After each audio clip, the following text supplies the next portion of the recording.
He's kicked the ball. Now the ball's over there. That man has it now. That's an interesting development. Maybe he'll kick the ball. He has indeed, and apparently that deserves a round of applause. Will you shut up? They're going to hear you. This is the worst thing in the world. What? You're listening to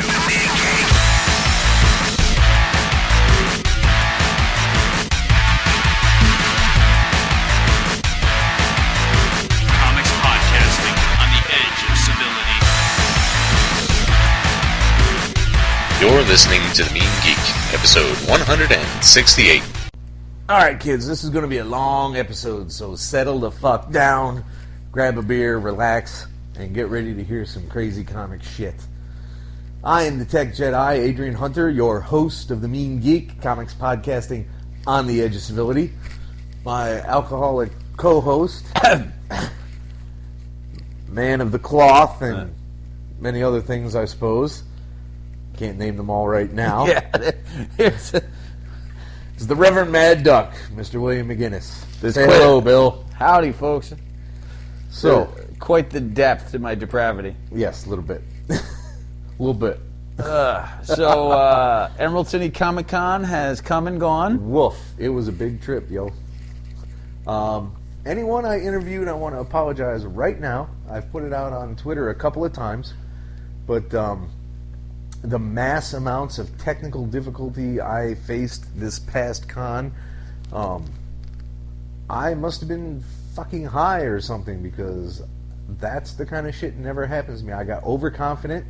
I didn't check everything. I didn't do things properly, and I failed you all, frankly. Let me tell you what happened. Inherently unlike you, too. Didn't I just say that shit? I know, but I'm just reiterating. First problem was I forgot a video cable, so I couldn't connect the monitor to the laptop to show everybody Super Macho Jedi Knight. That drove me nuts. Small but annoying. Small but annoying. I hooked up my mixer, I hooked up my monitor, and realized, hey, one of these power cords is bad. Goodness gracious, guys, thanks. I spent 4 hours trying to get my air card to pick up a connection. It would pick up a connection, but I couldn't figure out how in God's name to pay for it properly, because they changed the entire program. No, pay for this fare, pay this, pay that. And I'm like, just take my fucking money and let me out. You know, because which is not something you normally say. No, they take my money and let me in. That's what I usually talk about. And then I found out the very next day I had a bad mic, which is monstrously weird, because I got that thing last March. I used it once. And it was fine. And this year I connected. I'm like, why can't I hear this guy? I'll just turn it up. And I turned it up, and I started hearing him from the other mics. So I was under the delusion that his mic was actually working properly. But it all turned out to be horseshit, because I didn't connect the mixing board right to the USB port. So even though I heard voices in my ears, not my head.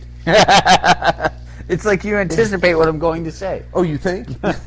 Even though I heard voices through the headset into the mixer, it never left the mixer. So 5 hours of fun talk with... Who did you interview? I talked to a couple of guys from Point of Interest podcast. I talked to a couple of charity guys who are making what appeared to be an awesome couple of books for, children's charities. Cool. Which I was like, oh, God, fuck. We didn't get a hold of Ron Randall because, there was so many difficulties I never got over to his table. Well, that's understandable. Which it ended up being just fine, because he's like, I never got away from my table, it was busy. Which is great for him. Yeah, you want that. That's exactly what he wants. Sorry I couldn't be interviewed for your piece of shit podcast, guys. I was busy making moolah. It's terrible. And, are there any other technical... No, technically speaking, there were no other problems. And But, so, meanwhile, at the same time as all this cut heavily into the amount of time that you spent doing other things. Oh, yeah, I got like 4 fucking books signed. No. I got maybe, 16? What you got? Your Omings. Yep. You. I had to buy those, though, because I didn't bring any. How is that possible? Well, because I had enough stuff in the packages to begin with. I didn't really need to be dragging the rest of the stuff around. So, yeah, I kind of counted on him having a couple of victories trades to buy, and it turned out he didn't have any victories trades to buy. So what did you buy to get signed? I would have had to go to the Dark Horse booth to get those and then come back and hope that he wasn't doing something else at the time. So I bought 5 floppies of victories. Oh, okay. And he signed. Cool. All right. And I got 2 powers from that. Yeah. I got the, and I don't know, I know you got some stuff signed for me, and Well, actually, Dante got all the stuff. Okay, so he got me 2 of the answers signed by Mike Norton. Yep. All right. You got your Jason Aaron's for Deadpool's. Yep. No. Jason Aaron was the Amazing Spider-Man, Amazing X-Men. And then those were also signed by Ed McGuinness, which was also the Deadpools. Yeah. Which were already signed by Joe Kelly. So, He was nice enough to get me my 3rd signature on the Revival books with Jenny Frisson. Oh, very cool. Yes, he was gracious enough to take those books for me. Of course, she was 40 feet away, so that's another thing. You did get a big one though that I missed out on. It stings a little bit. You got Art Adams. Oh yes, I got my X-Men specials from '86 done. I was so happy with those. Those aren't the original ones I bought, but they're among the first 50 comics I ever purchased. Yep. One of those came from one or two of those came from me, and then you filled in a couple since then too. What else? Let's see. So there was those, the Omings. That might have been everything on my end. Yeah, everything we could do on your end. Yes, it was all clear. But, it was a fun time for the most part. Desi was pretty cool. I found out things about costuming that I never wanted to know. Yeah. I don't know what that means, but no, sir. Apparently when you wear lots of latex... Which I'll never do. You don't know that.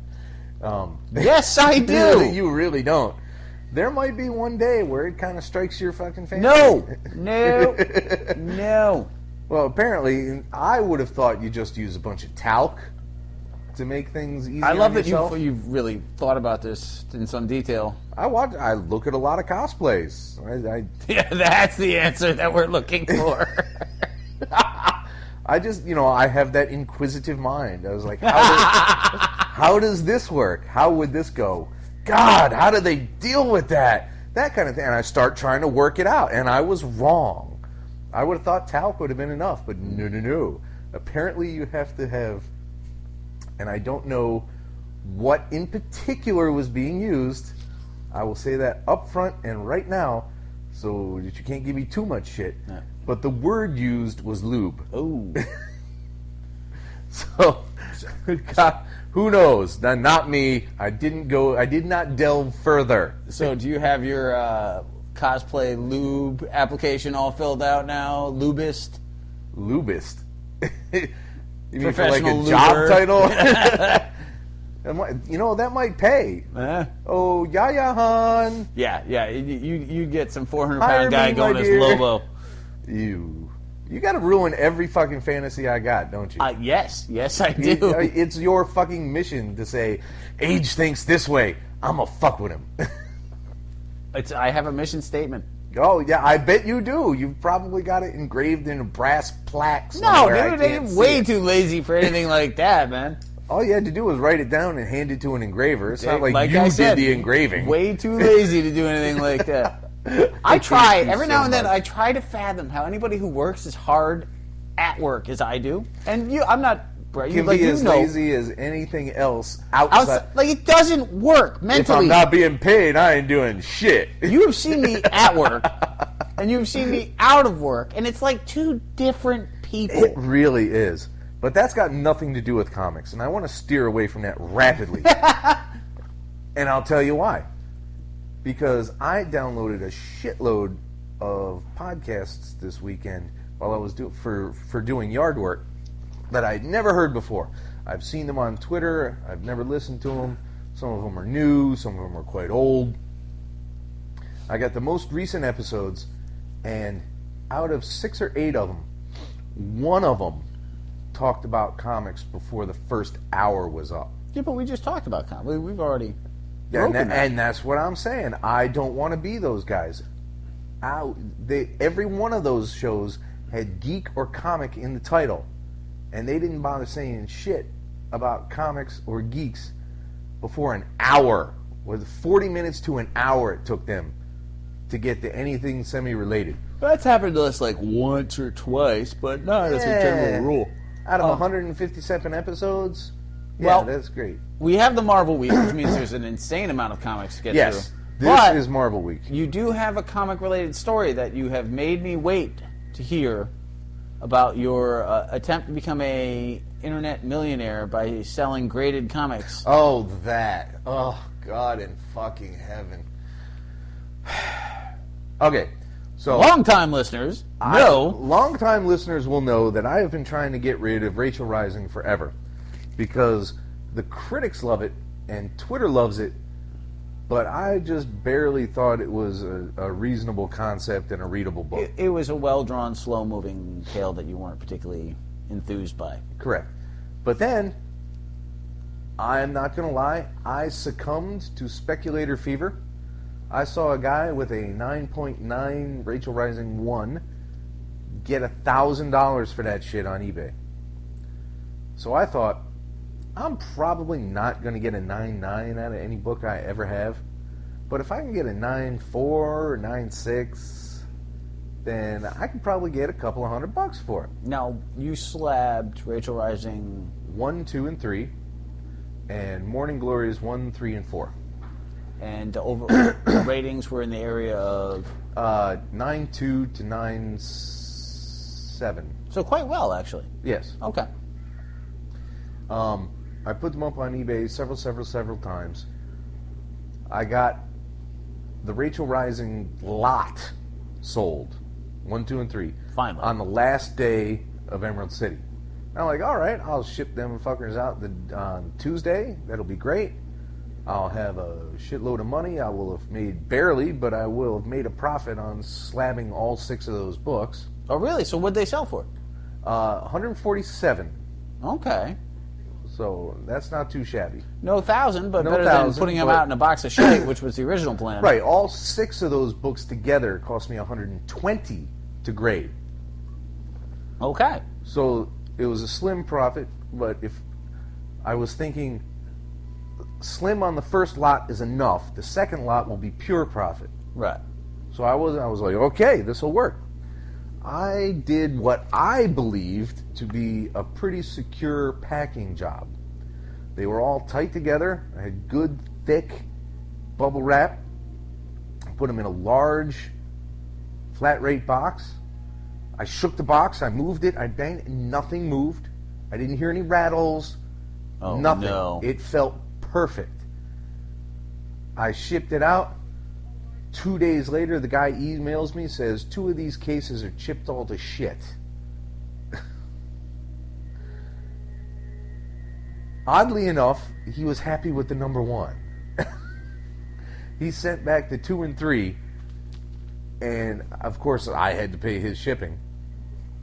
So even when I claimed the insurance of $50 whole, which I'm definitely going to insure for much larger next time, I come out at a net loss of like 80 fucking bucks. Now, do you think that he possibly dinged them up and... It's so incredibly difficult to tell because he knew what he was getting into the whole time. Right. He didn't balk at paying. Yeah, but if this He was didn't his try plan to from the get-go... He didn't try to negotiate it down. Yeah, it could be. Either way. So now I got to have to pay to have those things regraded, but there's bits of plastic in the book, so I'm probably not going to get 9s out of those things anymore. So it's almost completely worthless to do anything with 2 and 3. I don't want to think that he had some kind of plan to gyp me out of 3 books, because that's a good price for 3 books like that.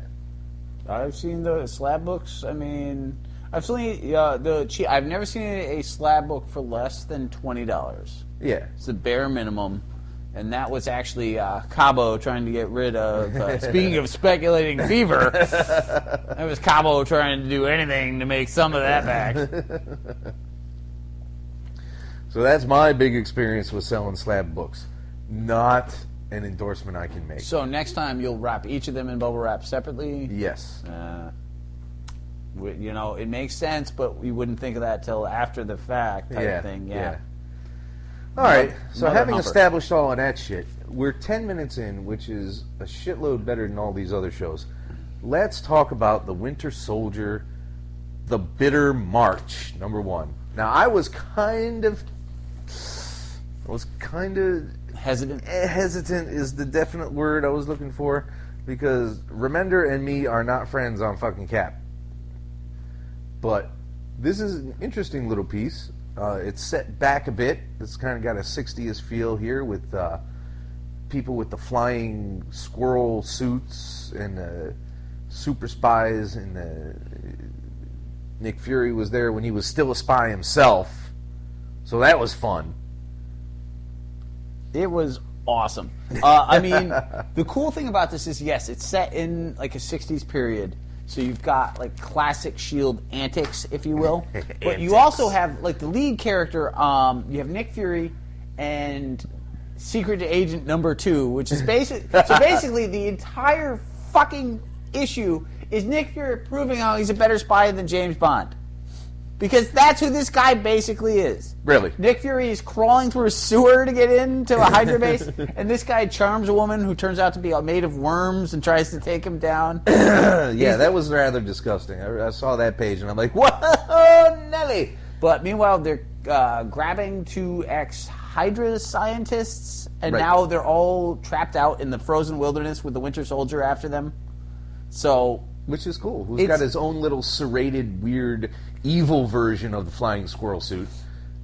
It's The Winter Soldier was a fun book, it had the potential to be a really fun book, and it never quite got. It ended before it really moved into the next level. Latour was really working hard at it, and it was hard to say whether he was. I thought he was making good progress. So did I. I liked the book on its way out, but it never quite, like, right from the get-go, this pulls you right into awesome 60s spy antics. Yes. You know, just everything you want in S.H.I.E.L.D. This is the anti-agents of S.H.I.E.L.D. So it's should be easy to find. It is a good read and well worth picking up. Yeah, and it was way up top on the sales list for February. Remender is a very popular writer, and Winter Soldier is, I mean, it's well timed in that. It also, I suspect that issue 2 will take a big drop, not because of quality, but because it has literally next to nothing to do with the movie. Right. It's like, well, I've seen this guy before. That's the extent. Yeah, there's only so much non-crossover that non-fans can deal with. Right. So, but it's worthwhile. I was glad I picked it up. And how ironic is it that we're actually talking about a Captain America film that non-comic book fans might be disappointed by buying comic book versions of. Today's insane thought process is brought to you by Dr. T.O. Morrow. Dr. T.O. Hi, kids, with today's comic science moment. I'm Dr. T.O. Morrow. Did you know that when a flying rocket pack falls off a flying spy, he actually lands in safely packed snow?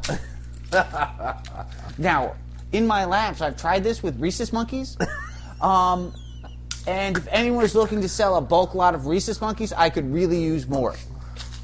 Because my studies have been, at best, inconclusive. Inconclusive. Thank you. This has been Dr. T.O. Morrow with your comic science moment.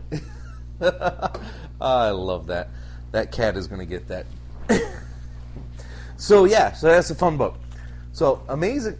I thought he wasn't supposed to get those. So, Amazing X-Men. Half of them are in hell. Half of them are in heaven. Half of them are burning up. the other half are freezing.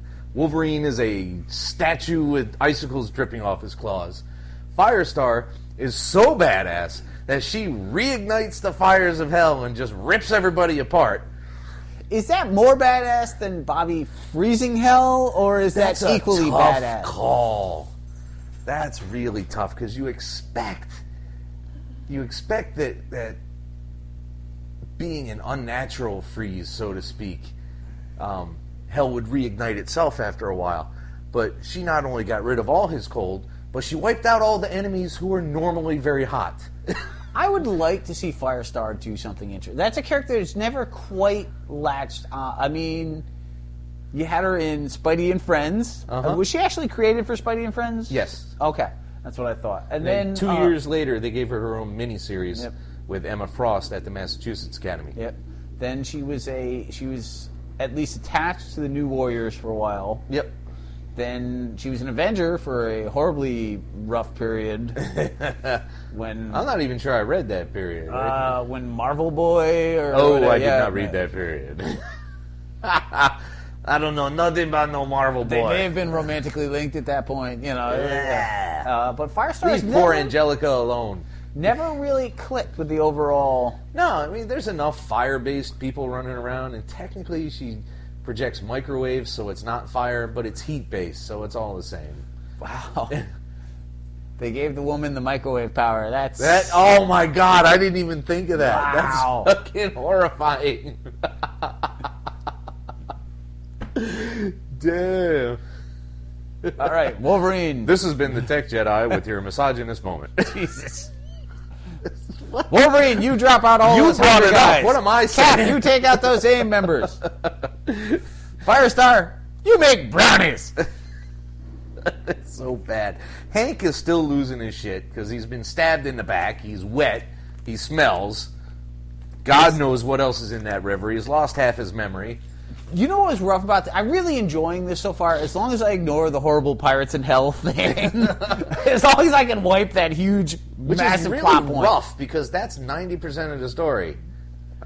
It's so strange and surreal, but I love Nightcrawler, and I'm enjoying the interactions with everybody. But this issue was a little bit like... I didn't know that Nightcrawler was everyone's best friend, and that everyone had one defining memory. I'm just, wait, what? Everybody loves Kurt, man. Everyone I got a does, Kurt moment. Everyone does love Kurt. So, yes, I suppose I can see it from that perspective, but it definitely took me from, like, all right, okay, Storm has a lovely memory. Nightcrawler gave her all her plants. I did not know that. Oh, Beast and Kurt used to play acrobatic chess, which I don't even fully understand. And Wolverine and That was Kurt fun. talked I about didn't have a problem with that. death and the importance of... Well, what else would they talk about? Yeah, fair enough. Well, I mean, you have to assume that Wolverine at one point or another is talking about death with literally everyone. Yeah, well, I mean, they could talk beer. There's a German and Logan. You got to figure, like, in 205, Wounded Wolf, you got to figure as he was walking Katie Power back, he was telling her about the importance of death, and she's like, I'm 5, you asshole. Like, knock it off. Give me a pretty little pony princess and call it a day, Wolverine. Kids, just so you know, this is the Tech Jedi with your comic history moment. X-Men 205. Oh, I don't want a fan that doesn't know what that is. Was a story called Wounded Wolf. It wasn't the debut. Was it the debut of Lady Deathstrike? Power Pack. Wait, of who? Lady Deathstrike. As Lady Deathstrike, possibly. They may have I been think like some Yuriko clips. would have been somewhere else. Yuriko was earlier, and then if nothing else, it was definitely her origin and first adventure. it was the first time that Wolverine encountered her. Yes. So there's these 3 cyborgs that really hate Wolverine because he ripped them up at some point. They used to be Oh, a bunch of Hellfire. Huh? They were Hellfire Commandos, Yes. and they were the cyborgs. Right. They were named Cole, Macon, and Reese. Nice! Nice! I can remember Reese. I'm like, what are the other 2? I cannot believe that half the time you don't even know what book we're talking about, but you can roll out that. Cole, Macon, and Reese. Yes, they were after him with the help of Lady Deathstrike, who was turned into this horrifying apparition of death by Spiral. Can we get any more fucking characters in here? Oh yeah, So totally.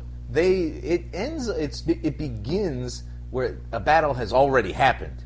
He's running around the streets of New York where he stumbles upon Katie Power, who gets separated from her chorus group or whatever. Yep. And Well, because she sees all the 5-year-olds walk by and they see the half-naked Wolverine man lying in the alley, and Katie Power's like, I know him! Which is not the norm for... No, it isn't. So they have a couple of wacky adventures in a cab and in an alley, and finally Wolverine beats the living piss out of Cole Macon-Reese and nearly kills Lady Deathstrike. And there's a weird implication, at least we thought, that she was his daughter, but the dialogue is very unclear about whose father is whom. No, she's talking about her father, who Yeah. Wolverine killed. Yeah. I know that now, after the okay. 15th rereading. But...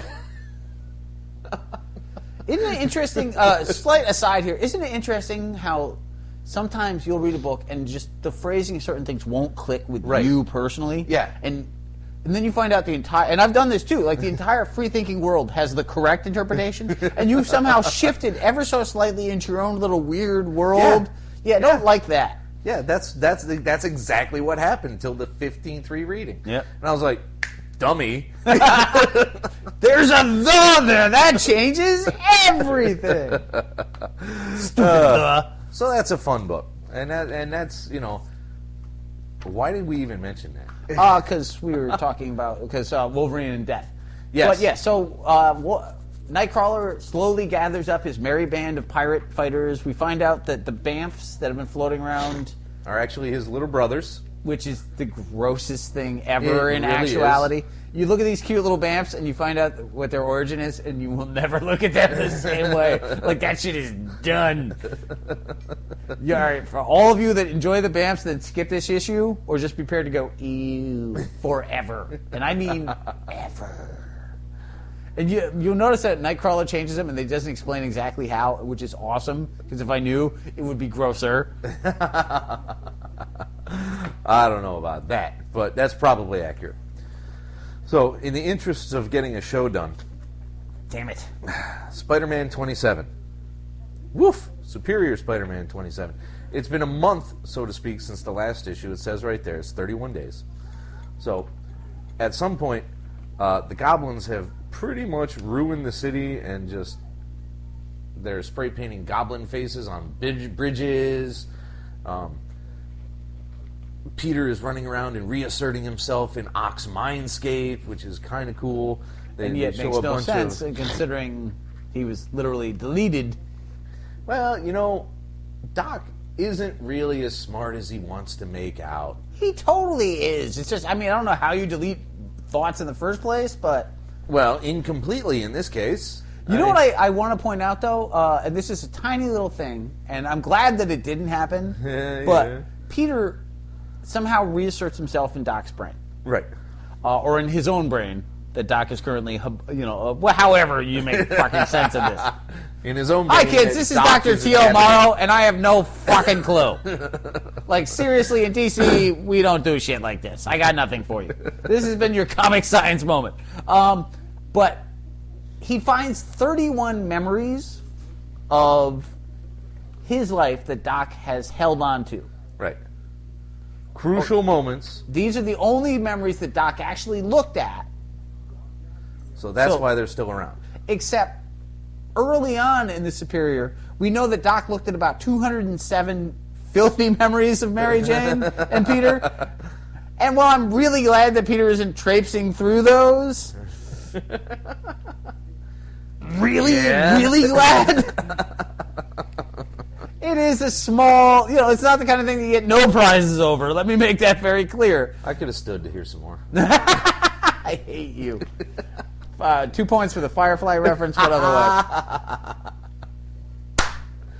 So yeah, there's a little interlude that we have going on with Anna Maria and Ock while he's working away and forgot to eat. Forgot to eat. So she's like, low blood sugar, you gotta eat, you're forgetting things. Bah, woman, I say, or some horse shit out of Doc's mouth. It's just, you can literally watch as everything good in Peter's life that Doc is slowly destroying, so that when Peter finally comes back, his life will suck all over again. It's true, because you can't have a happy Peter Parker. I can, but apparently nobody else can. I've never been big on guilt. I'm not fucking Catholic. I got nothing to do with that shit. So, guilt to me is just like, shut up and get over it. Yeah, That's my take on most guilt. It is definitely rough. But yeah, like Peter is coming, and Doc is falling apart at the same time. On the other hand, you have the Goblin, who is totally just fucking with everything. Oh, yeah. You have to enjoy, however, and I'm just going to talk about the two as one, because I find that easier than trying to differentiate exactly where. All right. But you have to enjoy that Doc Ock's big reveal is, wait a minute, everything I did is perfect, so why can't I find these? Oh, I used somebody else's software. Watu! You wacky, wascally wabbit, you! Whoa, hey! No, this is why we shouldn't watch movies. What is this thing called? Something about dinosaurs. Yeah, but what's that got to do with a cross-dresser? I don't know, dude.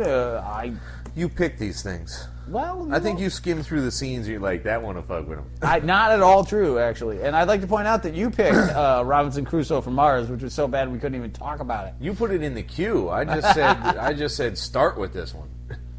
You found it first. Yeah, fair enough. Anyway, so Ock goes to confront Osborn, and he's like, Otto? Damn, he knows. How does he know? Because he's Norman fucking Osborn. That's why he knows. Oh, and he's got the journal. Yep. That could be it.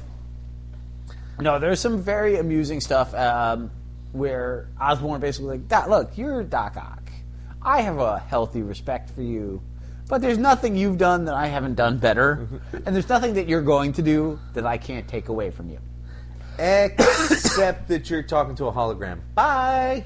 That was pretty amusing. Now, here's the thing that in the second issue, this drove me nuts, and I cannot stress this enough that this really bothered. Like, the other thing was just a Really? little... You were bothered by something Dan Slott did? I love Dan Slott. You know this. That's my but role.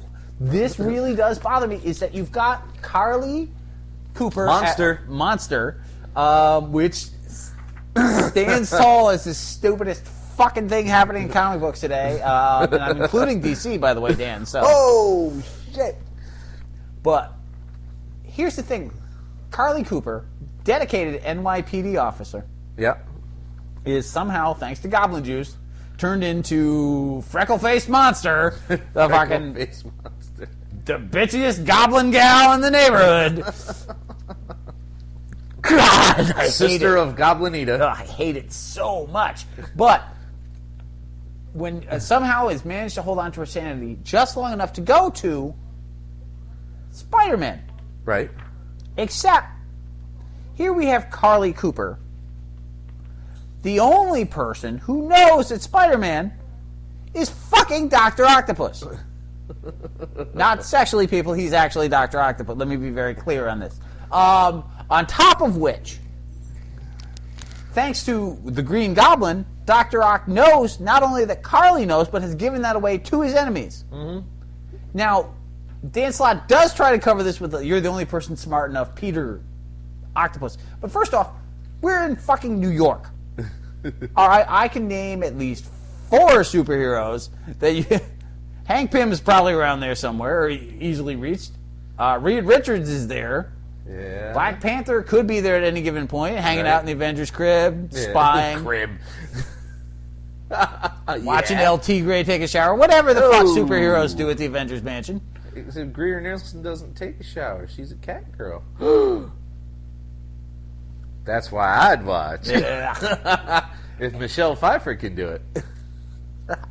Any way you look at it, I mean, Iron Man at least takes calls there. There's a Stark office somewhere in New York. Right. So you could find somebody else because... If I'm Dr. Octopus... Yeah. And there's one person who knows that I'm Dr. Octopus pretending to be Spider-Man, and she's currently a horrible monster that I could easily kill and be a hero for doing so. Nah, you couldn't. Not being Spider-Man. he's already crippled about 5 villains. No, and he did kill that weird Carnage knockoff or whatever it was. But nobody really gave him any shit for that. That's what I'm saying. But no, I mean, nobody lauded him either. No, but you know what? You could get away with... What I'm saying is she's going to the one person who has an extended interest in taking her out to fix her. That is a good point. That's a really bad plan. Not to mention, we also have a dedicated New York cop who's going to a villain as opposed to, I don't know, the precinct? It's another good point. Or even, if you want to push, like, oh, they'll shoot her. Her best friend, the superhero Wraith, Captain Watanabe? Well, wasn't Watanabe captured? No. Or is that the next issue? Yep. Oh, okay. Because Wraith shows up in these two and they fight. And when he discovers that the program does not allow them to see... You have the destruction of Spider Island. There's huge things happening in these. But this really bothered me because there's so many holes in this. Yeah, there's quite a few this time. It's a Scooby-Doo plan.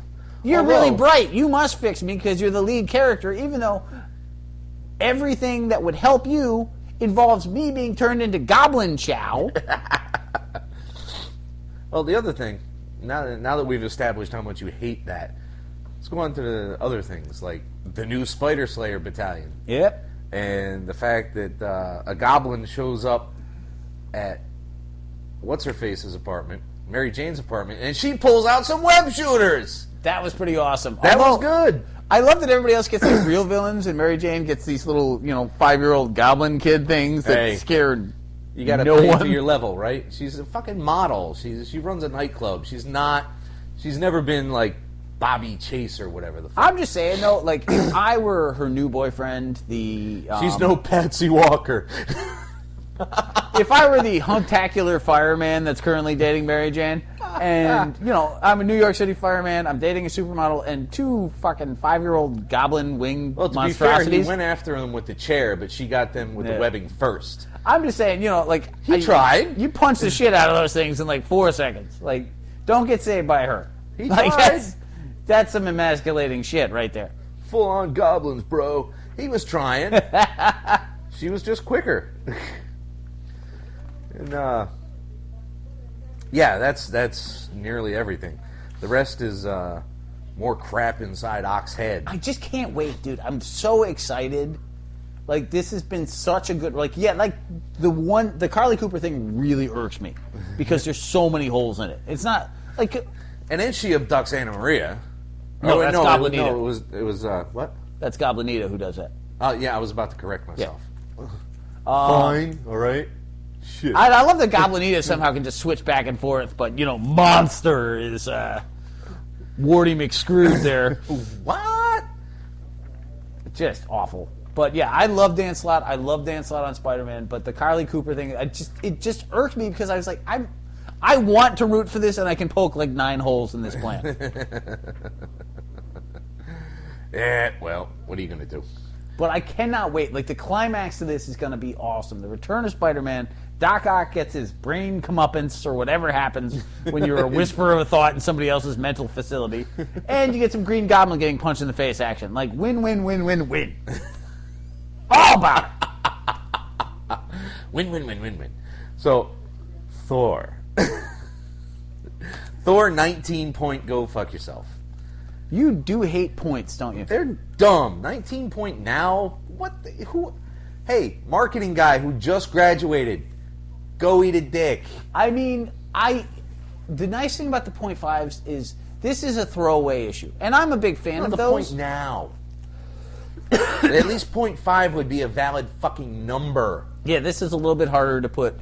If you had a 19.5 and a 19 point now, which one comes first? 5 for F goes before N for now. Well, no, it's... Numbers go before letters anyway. You always do the .5 first because the number of the next one is always now. So it's always later than .5. Dubious. Yeah. Well, when you get to 19 point later, then you really have a challenge. Even Marvel's not going to pull a point later, okay? That's just far... Don't give them any ideas, Jesus! 19 point 1895. You get an Elseworlds point, That I might buy. So Roxxon has returned. Dude, how excited were you when you're like, I saw fucking Roxxon and I'm like, yeah, we haven't had a Roxxon book in ages, man. A simple, old school corporate villain. Now, corporate villains have gotten very, very big lately. But in a creepy way. In a very creepy way. But Roxxon is just good old-fashioned greed. I love Roxxon, very man. simple. Like, they were the best. Like, when you go back to some classic Iron Man stories, and that guy with his 70s mustache and his bad suits, like, we're Roxxon. We're awesome. Like, we're just trying to come down here. We'll take over an Iron Man if it comes up, but mostly we're about selling oil and murdering babies. Whatever comes. Whatever makes sense from a business standpoint. Well, we open up with a memo talking about... Always exciting. Yeah, which is kind of weird. But, who is it? The president? The CEO is telling everybody, look, we got these plans, we got these plans, and there's this heretofore unheard of SHIELD environmental group run by Roz. You know, I hear Roz. I'm not thinking SHIELD agent. I'm thinking Night Court. Night Court. Or I'm thinking, like, a waitress somewhere. You know, it's just... You're always thinking a waitress somewhere, though, to be fair. Not inaccurate.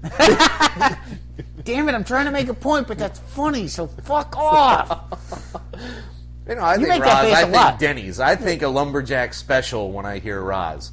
I don't think environmental group for the big spy organization, which doesn't make sense, man. I'm sorry, Jason, but you missed it this time. That was a little strange in retrospect. Like, I didn't mind it because the whole point was like, oh, hey, here's Thor's girlfriend. Where? You The think SHIELD Roz agent. is going to be his They girlfriend? talk about it. They call her Thor's girlfriend like 5 times in there. Well, being called Thor's girlfriend. They agree. They have a coffee date at the end. Oh, a coffee date. is Look, I'm suddenly- just saying. I'm not responsible for Thor's fucking dating life. You know what? Well, anyway, she's out there investigating these subs that are apparently whaling subs now, even though there's 15 billion decent replacements for whale oil, which are a whole lot cheaper and a whole lot less effort. But somehow, fiction thinks we still got to talk about killing whales. I'd also like to point out, like, every now and then, you know, personal philosophy kind of trumps, like, Japan whales still. And because, Yeah, but they're stupid for doing so. And but we they're legally all know allowed that. to. Huh? It's their country's made a choice, so S.H.I.E.L.D. is not going to jump on them for doing so. They really oughtn't anyway. I mean, they're legal, theoretically. So you have an author's moral Kinda. stance kind of rolling over actual logic in this one. So be it. That's fine. And occasional to make a fictional point, that's usually acceptable, as long as you're not ham-fisted about it. All I care, at the end of the day, Roxxon is a douchebag and whales are awesome. That's what we come out of this with. And Thor likes whales. Why does he like whales? He reminds them of dragons. I don't know. That could be it. That's probably Hopefully not, because he murdered a dragon not too long ago, so... Yeah, but only after he drank with it heavily. Yeah. That was a good story. That was a No, great- I love Thor. I like the idea. Thor dating a S.H.I.E.L.D. agent is too fucking surreal. Yep. It is interesting that as everything else is trying to get closer to the comic book universe, Thor's like, fuck it, I'm doing what I want. Which is a godlike mentality, you know. Oh, bravo! You know, and they really don't need... The other thing is, the scale is killing me, because I read a lot of science fiction, and I have just been reading Red Mars. Right. Not Red Mars. Green Mars, the second one. Green Mars. And they did the same thing that this Roxxon guy did, except they did it because they actually needed it. They got ice from Europa. Earth doesn't need ice from fucking Europa. Okay? We know that there's ice on the moon. We just got to drill it.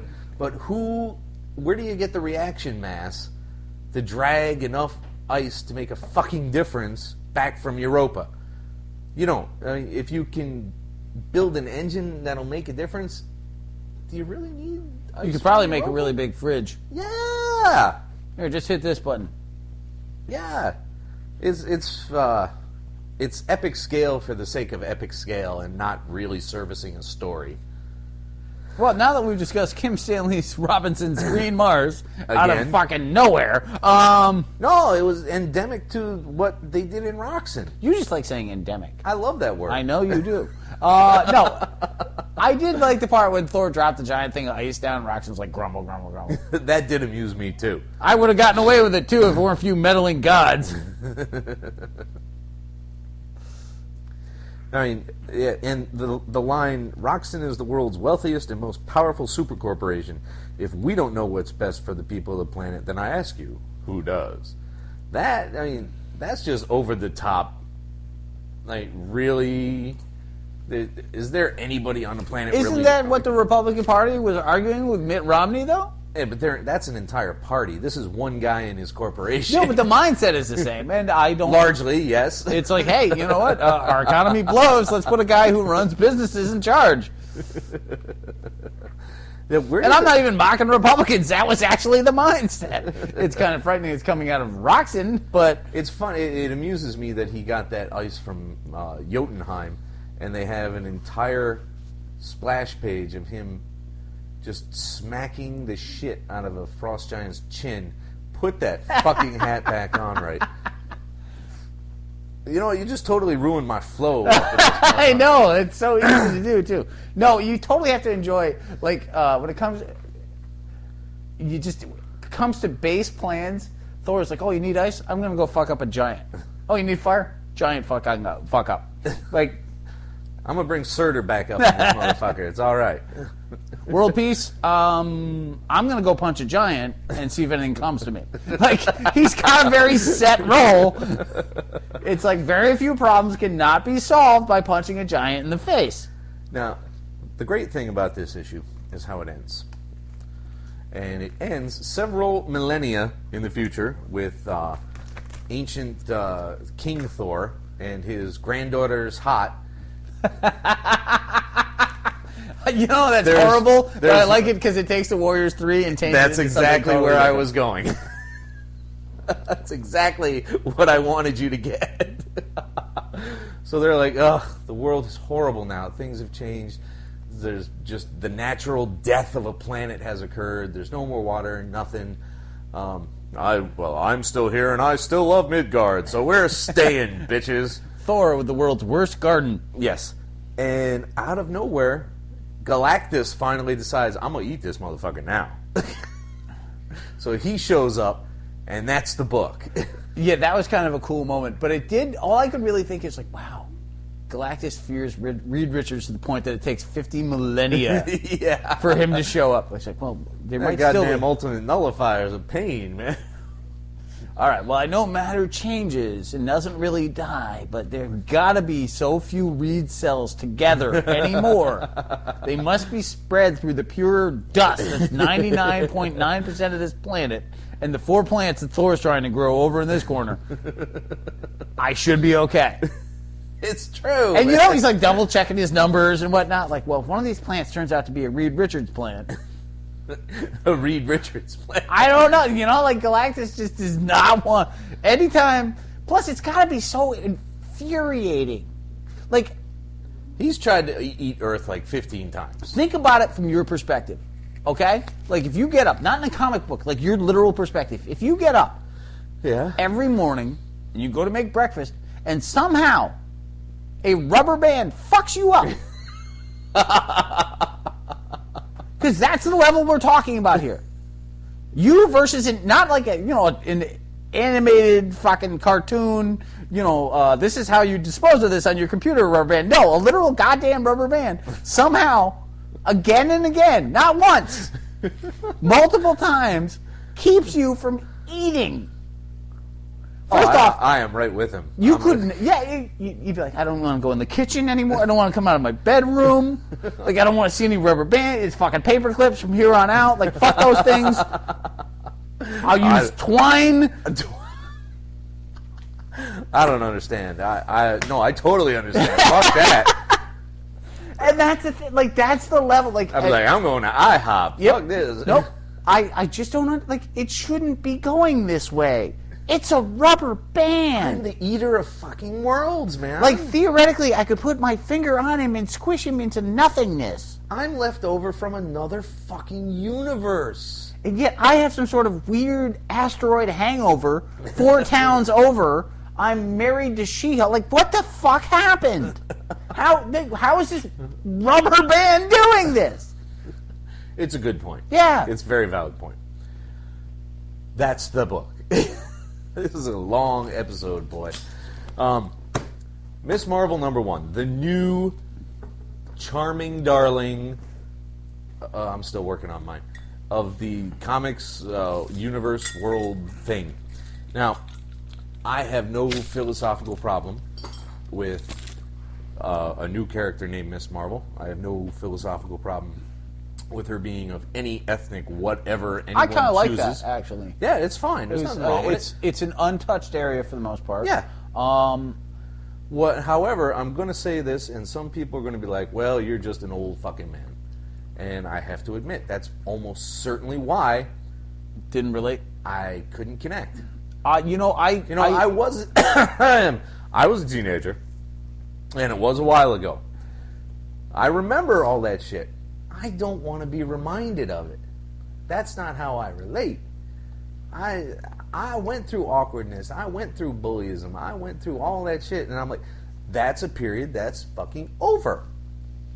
Well, I mean, I actually, I am not entirely going to disagree because I also am not a young girl. I have pain in the ass parents now. I don't need them in my comic books. Here's the thing. I ventured into some of the same territory, but I came out with a slightly different viewpoint. I'm not saying it's bad by any stretch. No, because I, too, was sitting there, I'm like, how, like, as a 40 blah, blah, blah, man, like, 2. I'm 42? You will be 42 the end of this year. Oh, I'm not 42 now. Right. Why am I the only person who does not know? Everybody else seems to know their age. You don't pay attention to anything, man. Yep, and yet I can tell you things about comics from the 70s. Like, it's very weird. Totally off topic, however. So, yeah, my first reaction upon opening this is like, I am going to have a hard time relating to a 15-year-old girl. Like, this is going to be a rough one. I liked a lot of things about this book. I liked that they took... bless you! I liked that they took... You had a Islamic family that was a functioning family unit. Yeah. That wasn't abusive. Right. I mean, it would be so easy to make the father awful. Oh, God, yeah. And you got to follow... And that's a break from a lot of Marvel books. I mean, if we go back to Goblin Nation, we got to see how Doc Ock's dad was Bruce Banner's dad, basically. You know, yeah. Another mustachioed mechanic who just wanted to beat his brainy son for being too bright. Put the blender back! But no, here you had him teasing his son, and you know the only thing he did that was dickish would be to not let his 15-year-old daughter go to a party with a bunch of people he didn't know, where she would encounter alcohol and racist douchebags. Kind of taking his, which might be my age, but kind of taking his side. So I did, like wonder, like how would I relate to this? But I thought that was really brave, and I liked the fact that the girl wasn't wild; she was naive. Like the thing that kept coming back to my mind was the revamp of Shazam, where they turned Billy Batson into an asshole for no reason. And I'm like, dude, Billy Batson is the nicest person ever, and I like him for that reason. Like we need nice people. Like not everybody has to be a butt nugget. Like it's not necessary. And so this is a nice girl who doesn't understand when people are being dicks. She's young, she's innocent, and they really captured that well. And there's, they had the prerequisite friend boy who wants to be boyfriend. Yeah. I'm like, I'm fine with all this. But yeah, I was like, how am I going to write this? But then I'm like, how many girls read comics? There are quite a few, and most of their experiences are relating to boys going through the same crap, only a lot hornier. Right, like, I can see that. So, A, this is a good thing. B, everybody should be able to relate to the base ideas. Male, female, it shouldn't matter. Yeah. Like, a while back, I was talking about, quite a few episodes back, I was talking about the second, although first, Star Wars movies. and how suddenly all the pilots became a rainbow coalition. Oh, yeah. Instead of being a bunch of white British dudes. And you're like, dude, why would that fucking matter? Because it doesn't. It took me by surprise because it was so blatantly like, let's get everybody in there. If you got a third eye, you're a pilot. But you're like, none of that crap should matter. And the fact that here you have an Islamic lead character and it doesn't matter. It's not made a big deal. You have a young girl and it doesn't matter. It's not made a big deal. So I like all these aspects. And then somehow magic. And like I'm sitting here, I'm like, oh, because I really did struggle at first. I'm like, I don't know what to do with this book, and then I'm slowly building, and I'm like liking a lot of intelligent, likable choices. Yeah. Which I'm, most issue ones, I'm not getting that from. Go back and listen to my review of Invaders 1, if you will, kids. No, it wasn't magic. You're saying magic because it came out of no place, but it fits with the. I think you mean it because it came out of no place. But it came out of the events of the rest of the Marvel Universe right now. Oh, so you're seeing Miss Marvel as a Hulk or a Inhuman type thing? Yeah, this is the Terrigen mists right here. This isn't magic. I did not put those because because it's so haphazard. A month and a half later. It took a minute for me to realize too. But that's definitely all right. That helps a lot then because the fantasy of like her seeing. But it does some crazy shit to her brain though. And that's where you're going next. Right, because the whole thing... I like the idea of seeing her gods as superheroes. Gods. Obviously, Islam does not have multiple gods. But, like, she's envisioning, like, this Holy Trinity-type moment. Yes. And it's Iron Man with a fucking unicorn or whatever. Like, there's, like, Iron raccoons. Man with a flying pig. I'm sorry, I could not recall that off the top of my head. Carol Danvers... in her new uniform, Cap with a fish on his shoulder, for fuck's sake. Some random porcupine-looking thing flipping a peace sign. This is some trippy shit. There's a little pogo-ness going on in there. But it really, I like that they followed all the things, but yeah, okay, I did not catch the Terrigen Mist aspect of it. And that actually helps me a lot, because the thing is, it seems like a spell, and like, now you're Ms. Marvel. Because she looks like Ms. Marvel. Yeah.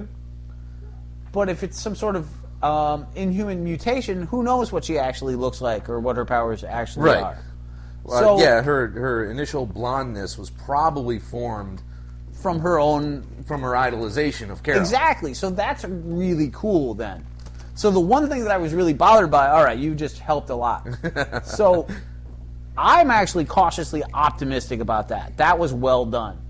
There's a lot of little, small, smart choices. I mean, I totally get your not relating thing, but I think you had, I don't think, now that you're talking as extensively and as eloquently as you have... It's so unlike me. Yes. I think I'm finally coming to terms with my own bit of... you should have thought more, asshole. No, I think it's a natural grumpy reaction to a not favorite period of your life too. is quite honestly what I think your reaction, and that's psychology 101 bullshit. But it's like, oh yay, somebody else who's having a hard time in high school. I don't want to fucking read this. I totally understand that. But I like that here you have positives. You don't have some friggin' single parent, broke ass family kid. Yeah. You don't have Islamic fucking terror. Like, I love that the dad was teasing the son. It's like, I'm very religious. Get a job. It's true. No, that was amusing to me. And because it was awesome, and it was real, and it felt like a real family and real friends, and it was very well written. Who wrote that? G. Willow Wilson. No idea who that is. A bit of a novelist. Did a couple of other books here and there, but I can't remember them off the top of my head. All right. You've read 2 already. I'm hoping it builds upon some very nice, well-drawn concepts. Yeah, it goes forward a bit. So, yeah, I get your reaction, and I toyed with that, but I like the depth of it more. And the fact that I missed the whole Terrigen Mist thing is so fucking depressing. Because I was just sitting there, like, because I was seeing it as like a, some sort of alien religious thing, and the smoke was just part of that. Oh, I see. And I'm like, oh God, why are they doing what? No, what? I can't believe you missed it. I'm kind of Schadenfreude about that. I'm like, you dummy! I was smarter than you. It's deserved. Yeah. But I think at the end of the day, and this is what you want in all the. And we've talked once or twice about the whole, GRRL movement in comics. Girl. Oh, yeah. You want... The goal is heroes that relate to everybody. I thought you were going to talk about Martin for a minute. No. GRR. What are you talking... No. I could, but no. Staying on topic. Can't waver. Too many podcasts waver. You don't want powerful women. You don't want powerful men. You want powerful characters, and it shouldn't matter who they are. Yeah, okay. And you're like, dude, what are you saying? Well, it took a second because you were slow. But I was making a point. But yeah, like at the end of the day, it shouldn't matter if the character is relatable and the character is compelling. Yeah. And that's what you need more. The problem isn't that there aren't enough female heroes. It's that they're not either written well or designed well, or they're not compelling characters. Yeah. Power Girl and Zatanna, like, just to go back to those periods, didn't create particularly compelling books. Not really. I mean, they were fun books. I felt that they were fun books. Well, you felt Power Girl was a fun book that wavered. Zatanna, you were just hoping in a long time to work out. No, I was amused by a few things. I kept it going longer than I should have, but it ended anyway. Yeah. So not a whole lot of loss there. But if you make them... And those are both well-drawn characters. Like, if you catch the right angle with something and do it smartly, people are going to read it, male or female. Yeah. And I really feel that this is a book that would appeal to anybody at that point. Of course, that depends where they could wildly go off in the next issue. Like, I'm fighting space frogs. Son of a bitch. All that positivity, and you bring me space frogs. I love me some space frogs, but no. So, yeah. So, a plus column there. It's an hour already. This is a big fucking show. No. So, Iron Man, 21 with no points. Yay for pointless. Woohoo! Pointless Iron Man brings you. They start off up on Troy, where Arno and Tony are just like, oh my God, we're Did gonna you have just to forget deal who with... Iron Man was for a second there? I did. What? You remember his just introduced I remember Cole Iron Macon Lung and brother. Reese. That was a beer ago. You know? Wow. You just used Schadenfreude in a sentence, but you couldn't remember that fucking Tony Stark is Iron Man. You muppet. And there's your title. And that's why we have a show. They're not reminiscing. They're like, oh God, what are we gonna fucking do about Mandarin Island? So they have a little tete-a-tete going there. But we cut to Red Peril, who in the next issue actually gets mistakenly read as Red Threat. Maybe they're evolving it, It could be, but it's I a like, journalism thing. Like two people, you get two names, and then eventually one of them works out. I like Red Peril better. Peril. They seem to be toying with a Tony Stark villain romance. A little bit, because he is not immune to the powers of Red Peril woman-wise. The wiles, so to speak. He likes a pretty red. Well, he likes a pretty anything. Like, if he hasn't done a bald chick, it's not for lack of trying. It's a complete lack of bald chicks on a day-to-day basis. Tony Moondragon probably happened at some point. Yeah, I'm betting. So she flies into Mandarin City. How did they get a population of 500,000?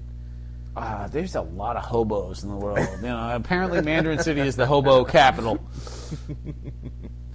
The other wielders of the Mandarin rings are actually attacking the city. So she comes in there. Tony comes in there. It's a big battle royal kind of thing going on there. Yeah, what is it? Lord Shaper and then the Reshaper. Yeah, but he calls himself Lord Shaper. Oh yeah, Lord Shaper is who holds the Remaker ring is what it is. And then some guy that looks like a cosmic freaking shadow, whose name I forget. But yeah. her ring amuses me because she's like, record this for me. He's like, I'm the container of the heart of a fucking sun. I'm not a dictaphone, okay? I like when rings have personality. You know, Green Lantern tried that once in a while. Like, I enjoy it when a ring talks smack. Like, lady, you had a steno pad last week. Like, show some respect for the super powerful ring that's attached to you. It's true. I mean, she starts talking to it, and it details what it really wants, and it draws her out to the other ring bearers.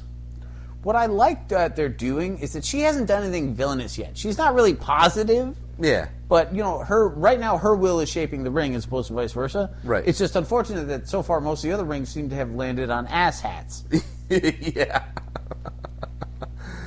Oh, it's too much fun. But I cannot believe that I am looking forward to Iron Man, possibly even more than when Fraction was writing it. And I loved Fraction's Iron Man.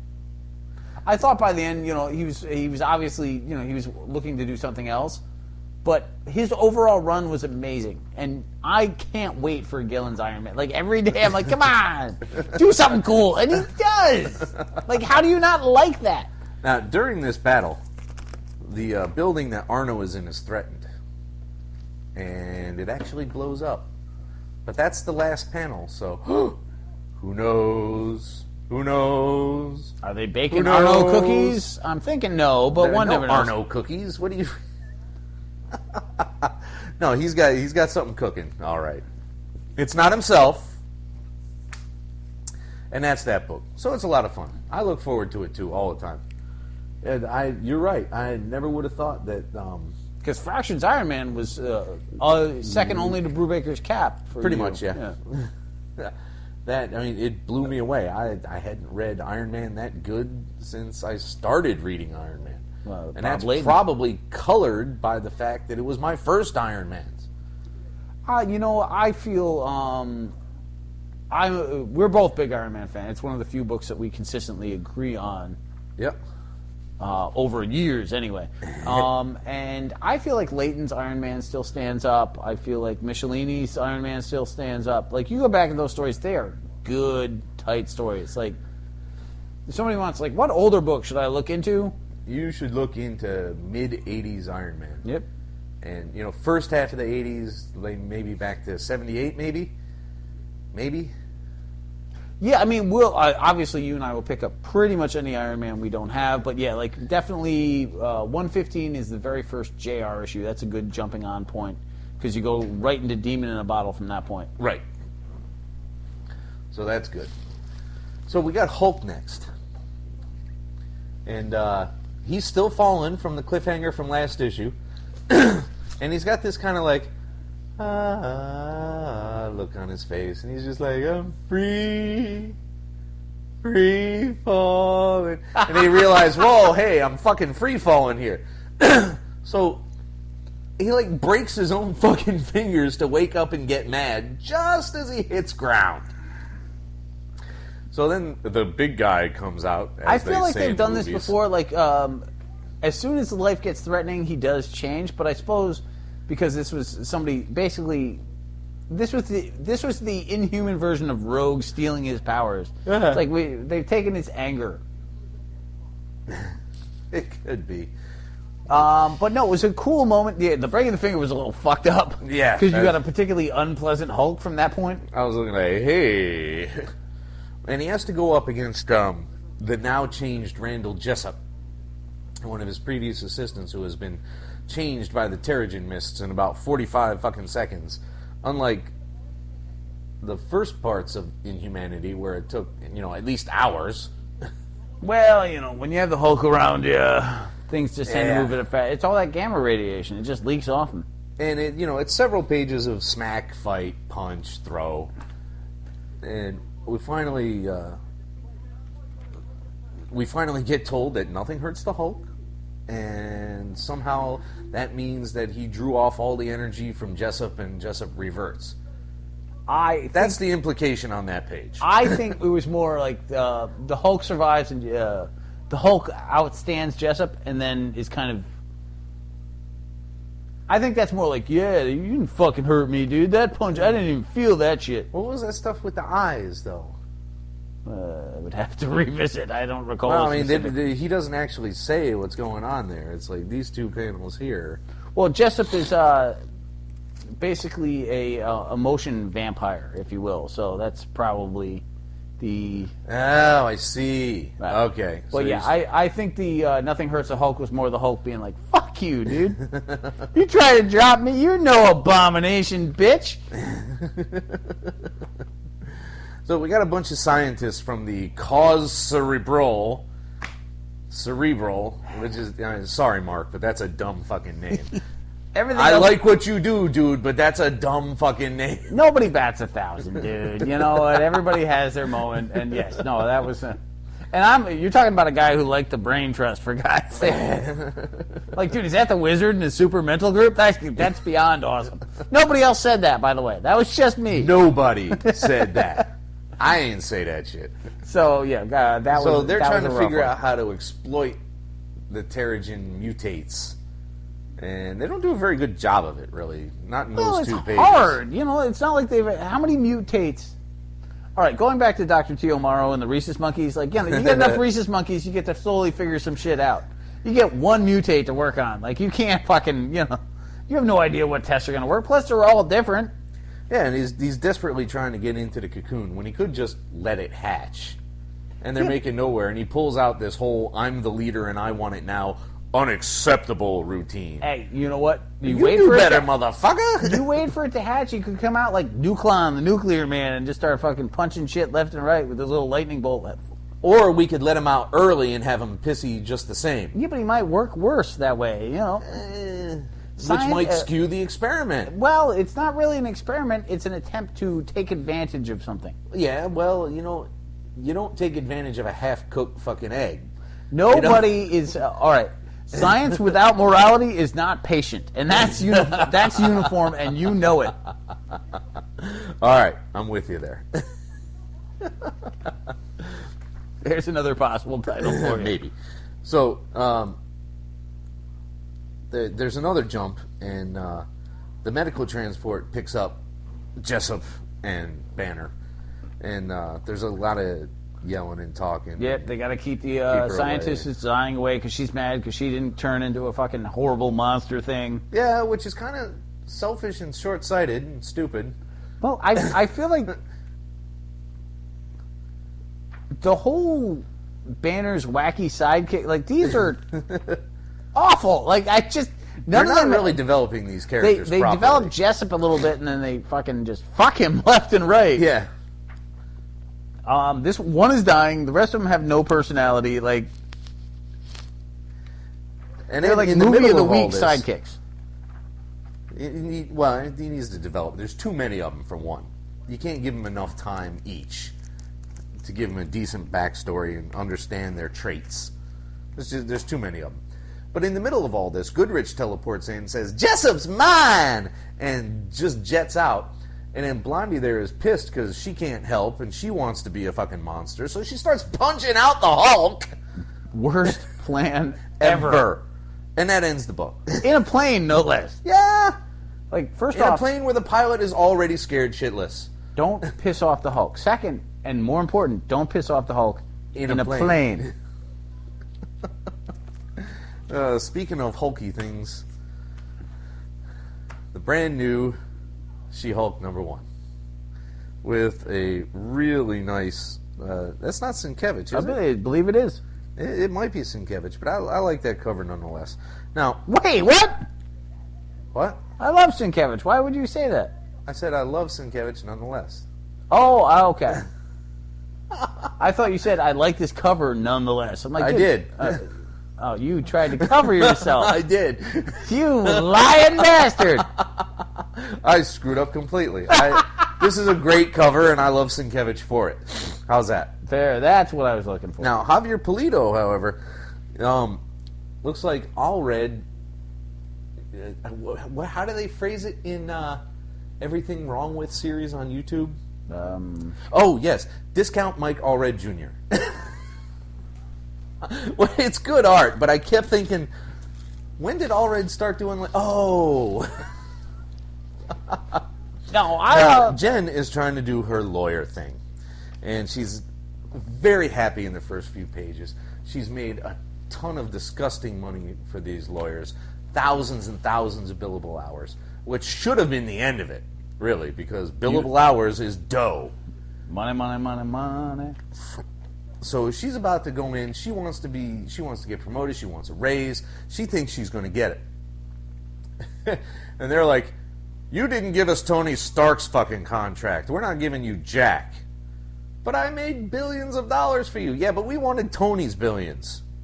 Horrible. Which doesn't make any kind of fucking sense. So she's like, all right, I've had it with you assholes. I quit. Oh, and this incredible table that you bragged about that was so expensive, I break. And she wanders out. So she is ruminating, shall we say, in a bar.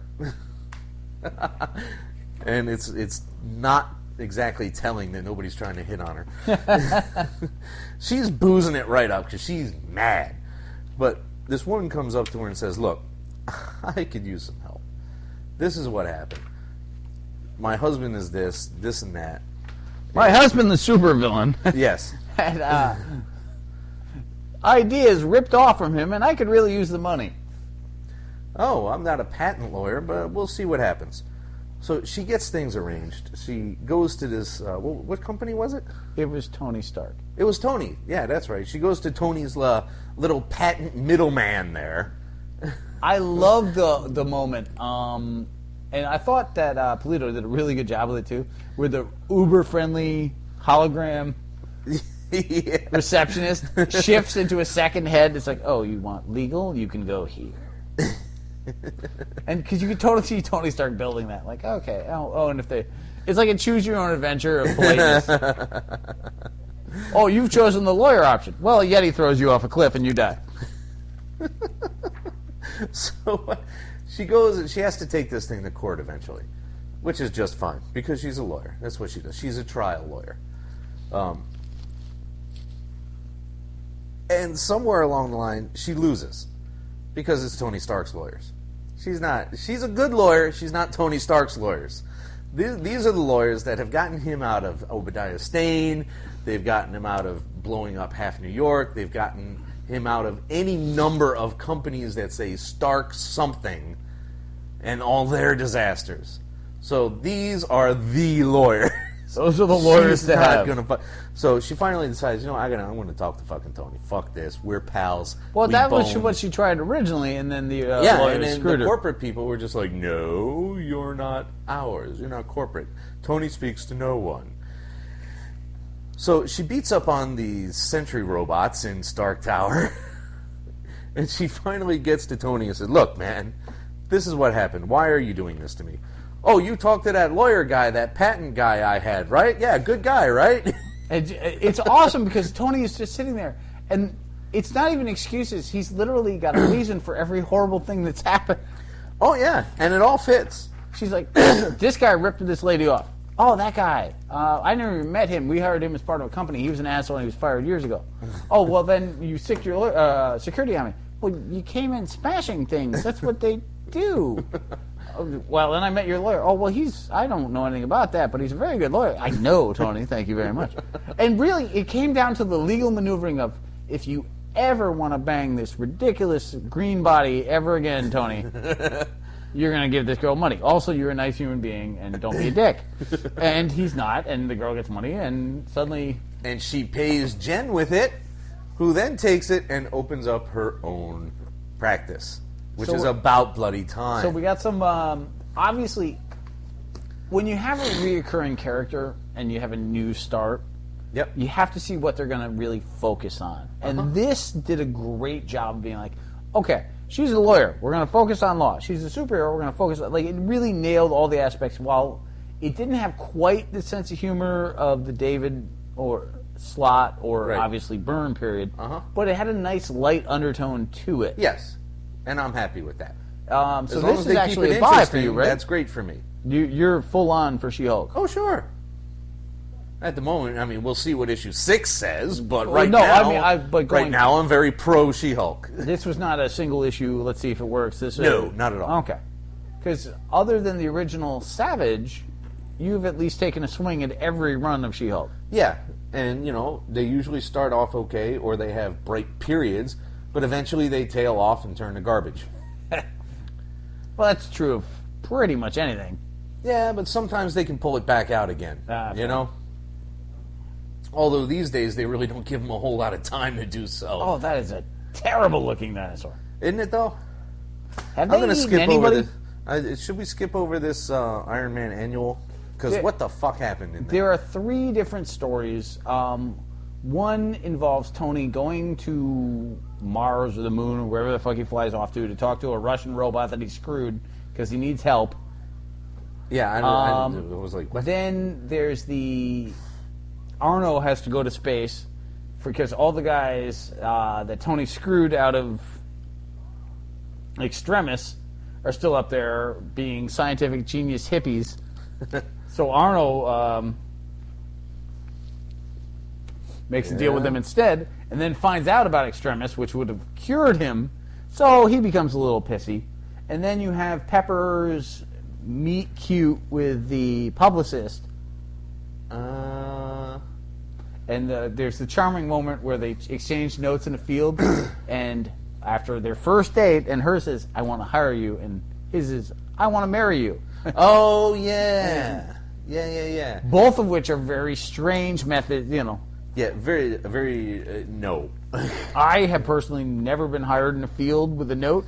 Never. And nobody proposes after the first date who's not a fucking psychopath. So, Yes. yeah, it was not the strongest annual of all time.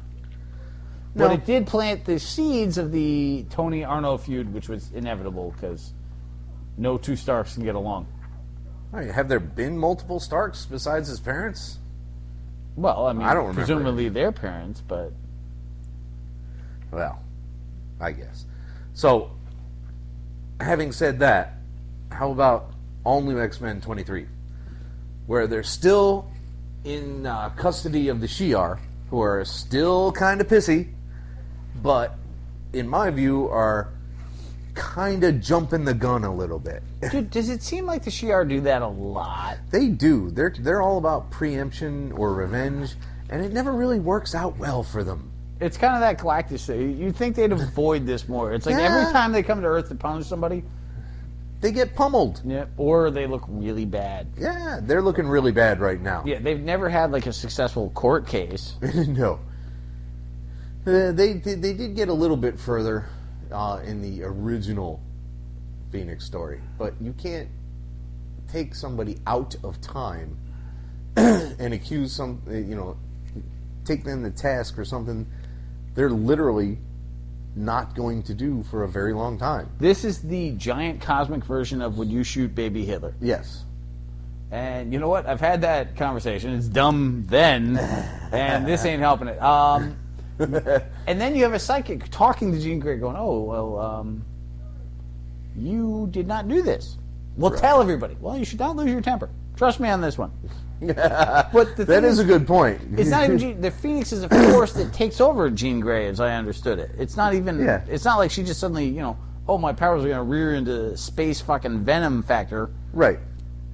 Well, I mean, in the movies it is, but that's beside the point. No, the Phoenix Force is the living embodiment of life, passion, and Right. crazy sexiness. So angry Jean Grey should not matter one iota, other than No, it really don't shouldn't. throw that coffee cup at me with your brain. She's going to be a powerful telekinetic, but she ain't yet. So, I mean, they've got literally nothing to stand on. And this is an advanced society. That's the part that irks me. It's not like, like if the Skrulls show up, it's like, well, you people are basically moss with fucking attitudes. Like, as evolution goes, other than the whole shape-changing thing, you guys are like weasels. Like, you are awful. But the Shi Ar are supposed to be like the advanced good ones, and they're constantly doing shit like this. Yeah, and it's kind of disappointing. You've broken laws that you knew nothing about in a part of the world where we don't even exist, and we're going to punish you for it. That would make you dicks. You know that, right? Like, you understand that all of your choices make you big dicks. Yep. Well, have you seen my haircut? It's a fucking mohawk. It's 2014. So, duh. The thing, several things amuse me about this. Angela is not yet a decent character, but she's like, I'm going to take care of this for you. So that amused me. And then, poor Kitty. They're getting the shit shot out of their ship. Say that 5 times fast. The shit shot out of their ship. Shit shot out of their ship, the shit shot out of their ship, the shit shot out of their ship, the shit shot out of their ship, the shit shot out of their ship. I hate you so much. I cannot believe that worked. I'm like, I'm going to try this to fuck with him, and I nailed it. Go fuck yourself. Well, poor Kitty's It's like a Mentos commercial, so fuck you. It is. There's a kitty, poor Kitty. She's like, I hate space. I've had very bad luck in space. See, I had little moments too, but they were a little different. When Bobby referred to himself as a Disney princess, that shit was hysterical. That was funny. And when Rocket Raccoon planned on his romantic marriage to Angela, that was terrifyingly funny. Also, when he started freaking out because he didn't know what a raccoon was and he started being called one. I laughed my ass off at that. He's like, quit calling me a nut-racking raccoon. No, it's a fun book. But yeah, like, done with the Shi Ar. And it ends on a horribly psychologically damaging, I'm Colonel U.S. Air Force Summers. Dad? And you just see Scott going, not good. What are you doing? How many books do we still have? Oh, God, dude, it's 1, 2, 3, 4, 5, 6, 7, 8. All right, we need to start zipping through these suckers. All right, well, that should be relatively easy because pretty much the only thing that happens in Uncanny X-Men is the kids get some training in this weird Savage Land type thing. They get dropped off in a over-evolved town in Denver that smells like the Savage Land. Yeah. Eva, who apparently has a huge crush on Scott Summers and everybody can't stop talking about it, might get pooped out of a dinosaur. It was a little vague what happened to her. And Goldball saves the day, and the techno-talking guy gets fired for being a dick. Yes. By the way, this is the worst plan ever. Like, here's the semi-dangerous area. We're just going to drop you in it. Oh, you didn't handle that well, you're fired. Yeah, that was bad. He's like, I was like, dude, really, Scott? You're going to pull this? You're not going to give him any time to actually learn anything? You're going to train him, but you won't let him learn? Really? That's kind of the reverse of training. Do you recall what an asshat you were for, like, ever? The thing you got captured by an island. Like, Moss with feelings caught you. How does that work? And somehow, in the middle of all this, of course, Eva gets the shit ripped out of her costume. Well, if and it was a little unclear what happened, but if she did get digested by some sort of futuristic dinosaur, a little damage is to be expected. Yeah, but Bacalo already makes these teenagers a little too hot to be comfortable. Who are you? And then they're teenagers, dude. Who are you? Hey. And then he starts ripping their clothes off. I'm like, you need to stop, pal. These kids are already uncomfortably and unnaturally fucking thin because of your, quote, style. The only way you can make chicks this fucking skinny hot is to take the clothes off, and you're not making me happy with this. And how fucking uncomfortable is it to say that? Weirdo. No, I mean, it's a comic book. You know, there's always going to be successfully damaged clothing. I don't know how else to put it. But no, it's a great read. I love Bacalo as an artist, but yeah, I felt like this basically, here's Scott being a dick, but say goodbye to this marginal character we introduced 3 issues ago. Ooh, boy. He must not have tested very well in the marketing. Well, you know, I talked to the... Well, I didn't like him, I'll say that. He was like a techno Dr. Doolittle. I mean, how far are you going to go with that? If I could talk to the automobiles. Walk with the automobiles. What's his idea of a push me pull you? I don't want to know. All of you that don't know what we're talking about, fuck off. So, Captain America 16-point go fuck yourself. Yeah, this really comes down to, this is a throwaway, let's give Jet Black some depth. This is all about her. She doesn't agree with eating animal flesh, baked, toasted in animal flesh, covered in animal-based sauces. Which makes no sense considering that they melted down fucking people in her world. That was her food. The flocks were, Soylent Green is flocks, for fuck's sake. That's her Zola world. So apparently her idea is like, oh, you shouldn't eat animals. Like, they're small and defenseless. We should eat each other. You don't need cannibalism. But one of the S-Men, the Skull's X-Men, which took me a second to remember. I was like, S-Men? What the fuck is an S-Men? Brings her in to meet the Skull, and he's like, I love Zola! And which no one else has ever said. But Jet Black, despite hating the world, somehow senses, well, I followed Captain America here, and I feel like he would not like you. Which is the understatement of all time. Pretty much, yeah. But yeah, it's basically just let's give a little more depth to Jet Black and put her in a dress. Sure, why not? And then we jump into the Captain evolution America of Nuke blowing 17. up. Yeah, ooh. Dr. God. Minderbender is free. Ew, mind bubble. You thought you were going to catch me on that, didn't you? It's just close enough, though, isn't it? That is just one disgustingly blown up nuke corpse there. I don't know that they necessarily had to get that graphic with it. Who knows? I mean, you've got basically some sort of 60s version of Dr. Druid and that hippie villain that used to bathe in blood in the Ennis Batman miniseries there. I don't know what the hell he is, but basically he blows bubbles out of his brain and psychotically talks people into... Well, the thing about Dr. Mind Bubble is they tried unsuccessfully yet again to do the whole let's recreate the super soldier serum, except this time they mixed it with LSD. Yeah, that went well. No, it didn't. Wasn't there already a evil Nazi psychologist character? Was there? Yeah, the guy, Cap fought him a bunch of times. Some big dude with a walrus mustache. I'm going to say I don't know what you're saying. Because I really don't remember that, but, dude. Like, at all. You do have Nick Fury being convinced that Dr. Mind Bubble is Coulson, and they're attacking Hydra when he's actually screwing up S.H.I.E.L.D. Yeah, how did that work out?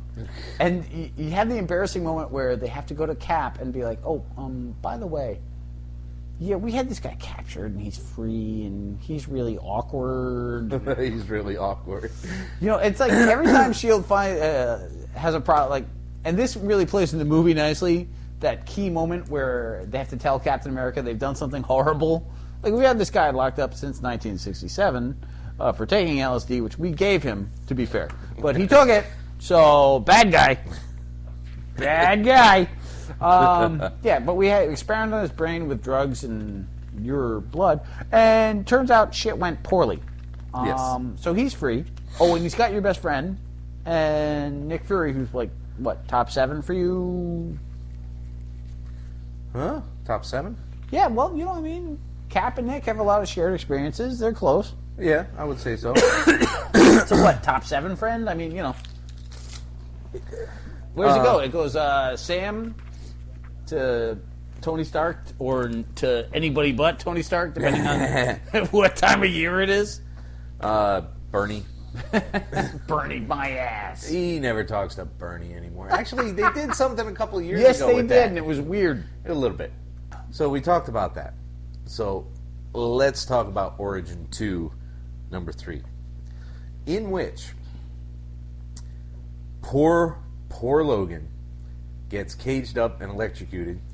Creed and his sister argue for a little while. Is it his sister or his girlfriend? It turns out it is, in fact, his sister. Well, that's just gross. No, they're not doing anything. No, but it just, like, when you present it one way and it goes the other, like... Yeah, well, I guess you can look at it like that if you want. But Yeah, get rid of this dinosaur movie, because this is killing me. This is just crap. I know there's a whole, 5 minutes left, but that's just too much. That's a long time to find out that we hated it. Yeah, a little bit.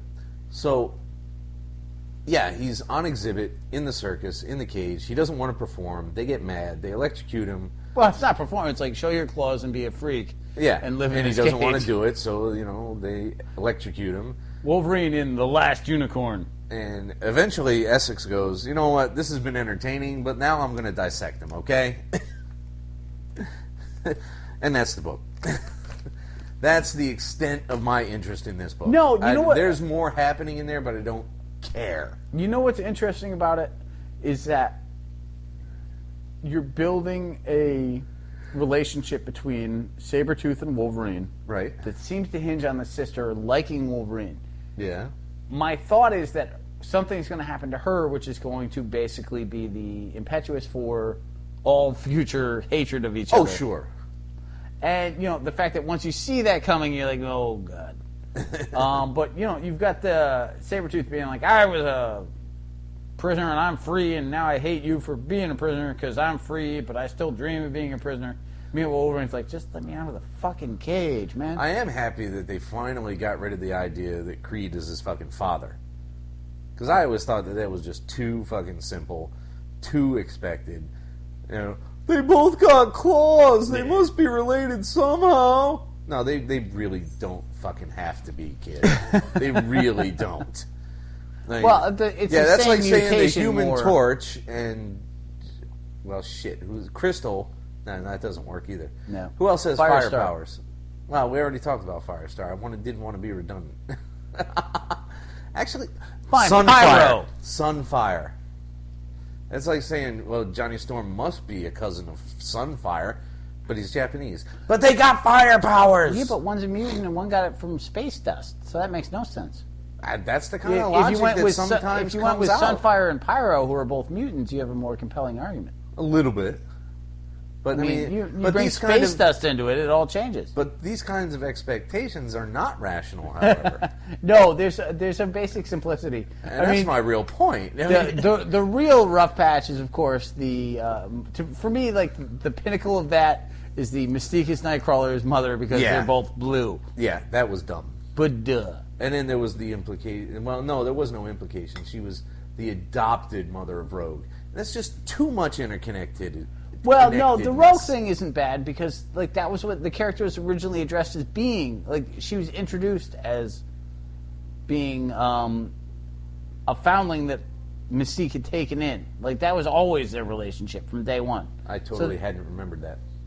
Yeah, like, because you remember Rogue was originally in the Brotherhood of Evil Mutants with Mystique, and that was why Mystique was betrayed when Rogue went to the X-Men. All right, that's different. Wow, you can recall Cole, Macon, and Reese. There's your title, Cole, Macon, and Reese. Jesus H. Christ. All right, what's next? Do I have to put in the Jesus H. Christ, too? Up to you. I'll try it. Hawkeye. Hawkeye 15. In which 8 different pages involve the phrase, can I pull up my pants, bro? So, they got Barney. Is it Barney or is it Bart? Because I think I've read it both ways in this book. Barney Barton.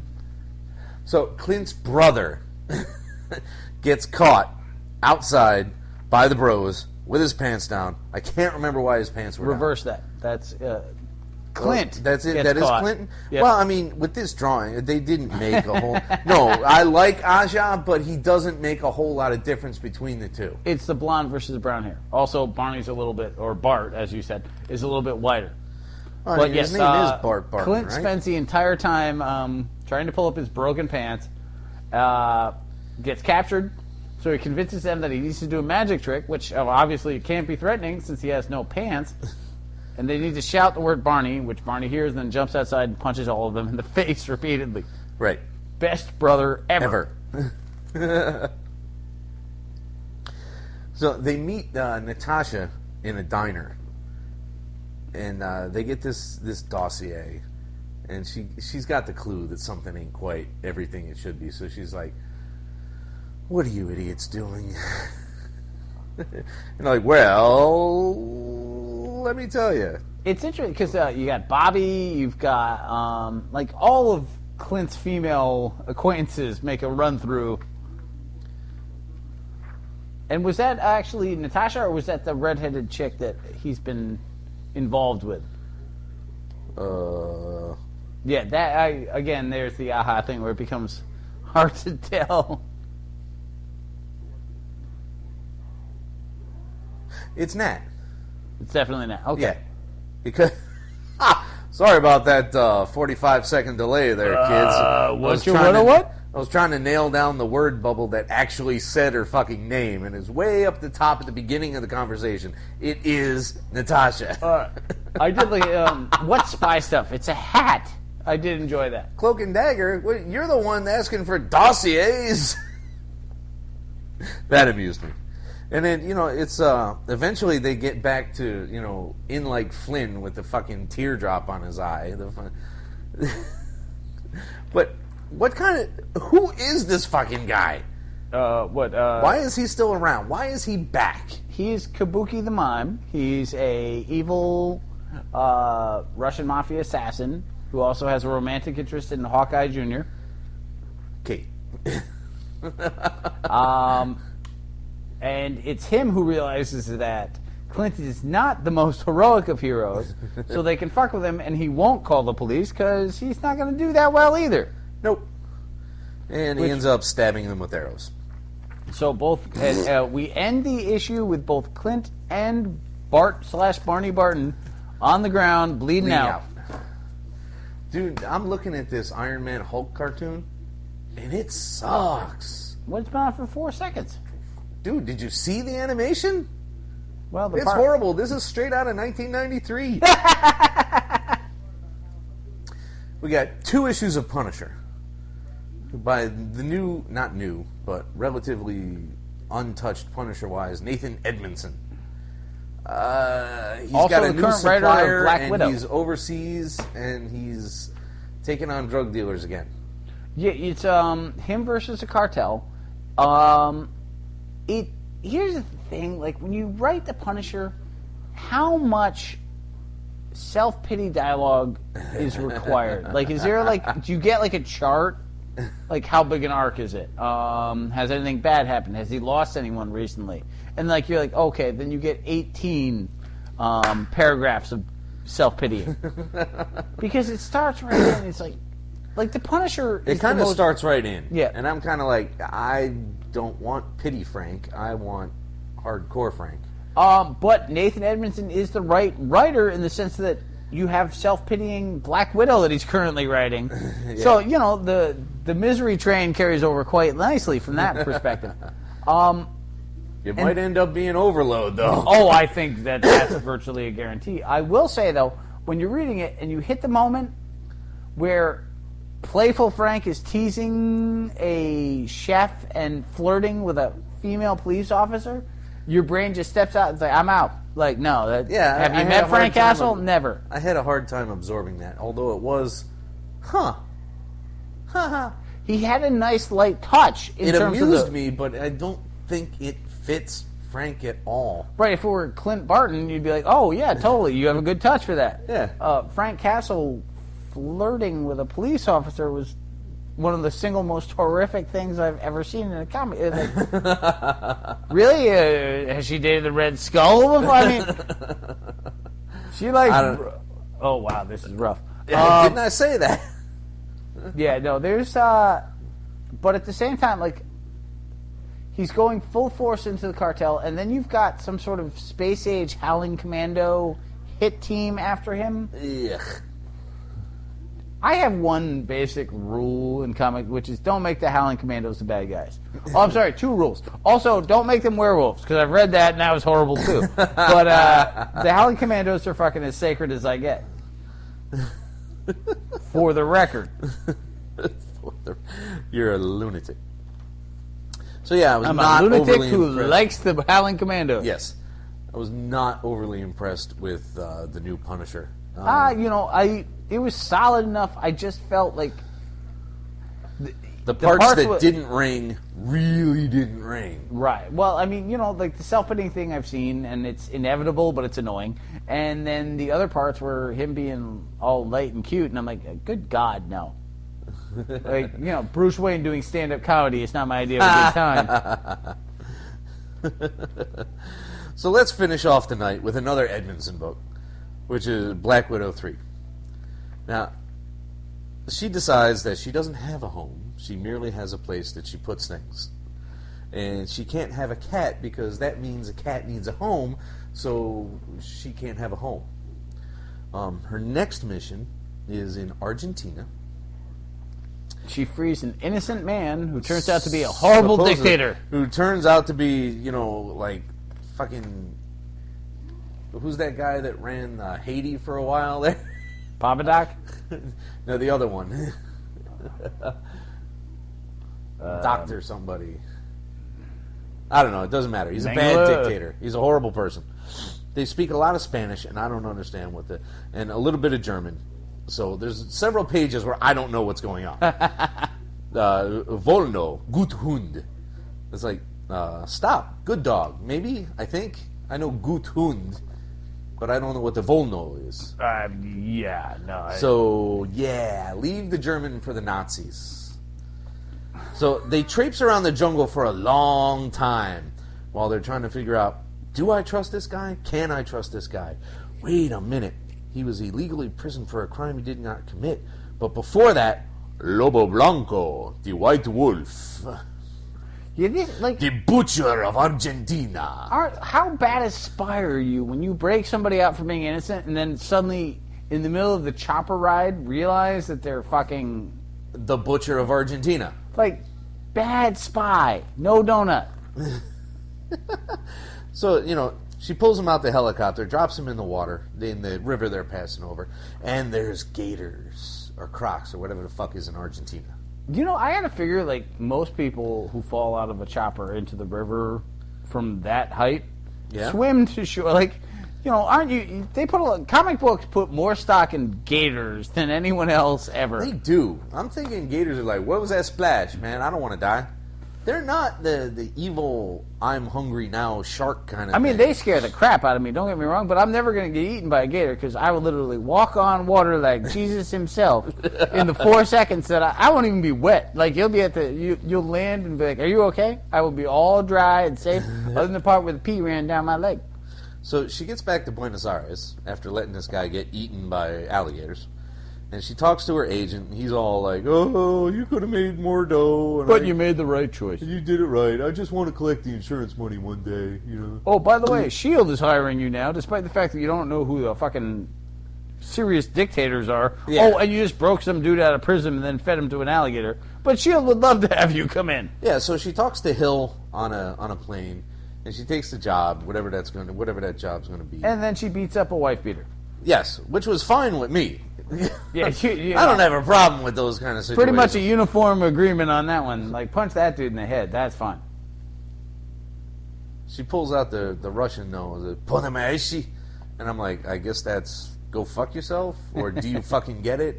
Something like that. But she's only going to keep her home, quote, till the pain subsides. But yeah, it's now you're a big fan of this book. I do like it. There's a weird inconsistency. Like, she didn't realize he was the butcher of fucking Argentina. That was like, when you think about that, like, for the Black Widow to not get that, like, that's horrible. Yeah, she should be pretty much up on the dictators of the world. I mean, I understand. Seeing as how she might have to fucking shoot one at any given moment. I understand that only James Bond can suddenly speak for 18 minutes on any subject. Bond, what do you know about diamonds? What do you mean, blood diamonds, or do you mean diamond? But you know what? I mean, hey, horrible dictator. That if you're gonna break a guy out of prison because he's innocent, like, Google him. Innocent of what? Like, that's what you got to know. How do you know he's innocent? Like, how did you do the research on that one crime? Like, there's no way he committed this, and not figure out, but he murdered like 4 bajillion people with a hatchet. It is a bit of a push. Yeah, there's some weakness to story there. A tiny bit, but it's not really that much more than any other book we've read today. So, And I called those out, too. I'm not telling you shouldn't. Well, actually, you freaking feed me beer and encourage me to do that. Well, yeah, it's because my show is nothing without you. That hurt you to say. That was our last book. Good night, kids. Bless you, fuckers! The Mean Geek is recorded live at the Reverend Mad Duck's apartment whenever the hell we can get to it. Find us on Facebook, Stitcher, Twitter under @TheMeanerGeek. Subscribe to us through RSS. Or we can be located at our own site, www.themeangeek.com. And most importantly of all, you can find us as a proud member of the Comics Podcast Network. Email us directly at themeanergeek@gmail.com. Can I drink now? You may.